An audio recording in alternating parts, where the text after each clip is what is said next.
Mi kwaba da kuno zangla me fifo elo sin de hiho wenu ndo e ba na ko de lo bonu keke na dio represent to me na ha nundo Jean sin wema ta tene hihame atongo Hébreux Jean 9 verset 3 e mi wulando Jésus ka egbenu yedo ede suno huwe uwea mejile de ka huwe uwea etonukun onu mauna do de ronlonton khle do ou tout temps.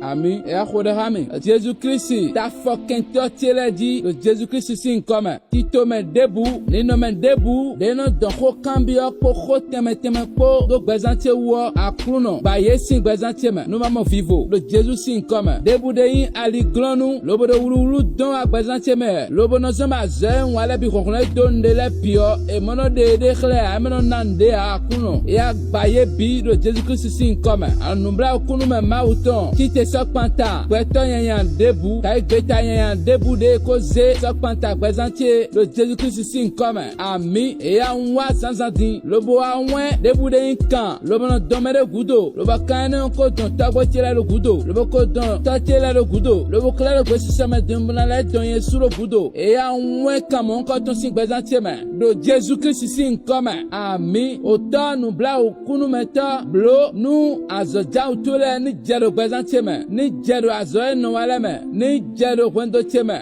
ni jero devizo cheme, ni jero tito men, daho de ndo nou bezantie le me, le Jésus-Christ sin comme. Ami, ota, wade gigo tu ekhle, nou deboué, kente ko toda e representie me, ya ni vasudo me, nou gigo tu ni chite representie me, gigo tu ni chite rekwechegwe, ni chite azotie me, le Jésus-Christ sin koron no me mi khorade. Ami, akuno zangla me fifo lo, ma ni de gigo ton khlami, fifani lo mi tonton. Ami.